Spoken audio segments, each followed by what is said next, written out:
Now you can do a lot of things with J-B Weld, but I have never seen anyone make a knife blade out of the stuff. And I have never made a knife before, so this will be very interesting. You better believe it, buddy. Now they say that J-B Weld will fix everything from a broken arm to a broken contract, but can we make a knife out of it? Now as a pattern we'll be using this inexpensive knife sent to us by Richard Oakley. Now eventually we'll probably shoot this knife with some kind of projectile, but even though this says Master USA, it is made in China.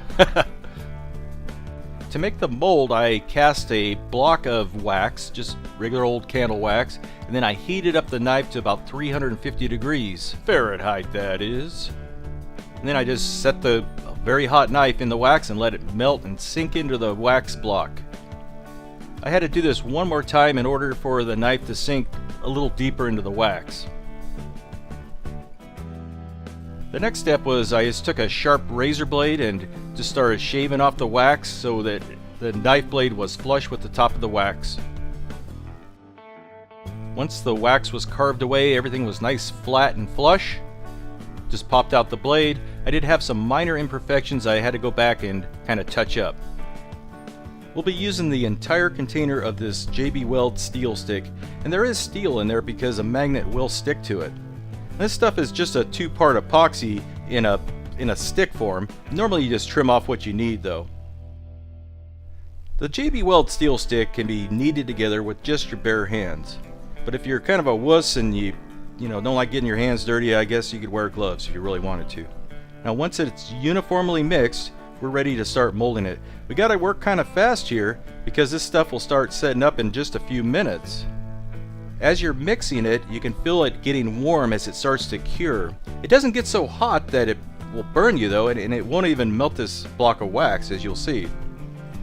On the top of it I put a sheet of wax paper, and then I ran a steel roller over the top of it.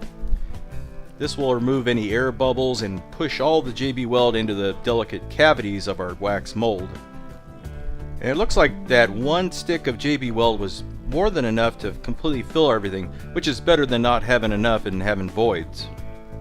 The J-B Weld was set up after only about 5 minutes, and it's actually hard to the touch at this point. After 1 hour, it was completely cured and we were ready to start belt sanding it. I love the belt sander, it's one of my favorite fabrication tools.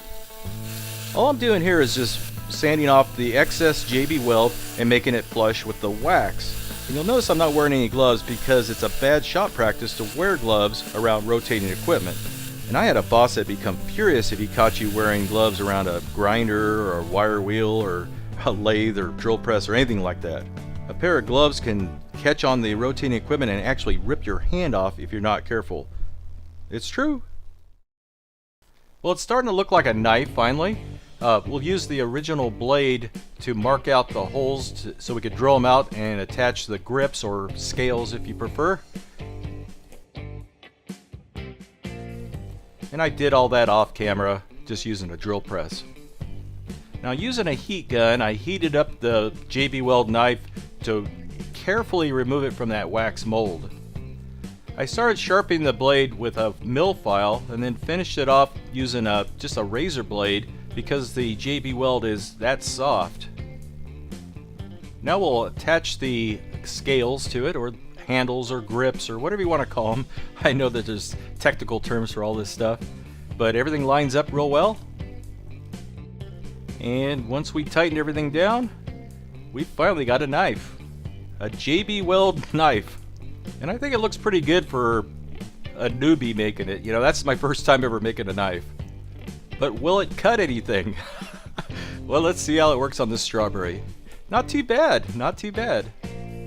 How about this raspberry? That's amazing! And it'll even cut through a banana, peel and all. And it'll even cut through this wax because wax is things we cut, right? But it's so thin and so flexible and actually quite brittle, it would be a terrible stabbing tool. If you wanted to make a stabbing tool, you'd have to make it about 1/4 inch thick or so. But it would work, but that's definitely not the purpose of this knife. I hope you enjoyed this video. Thanks for watching.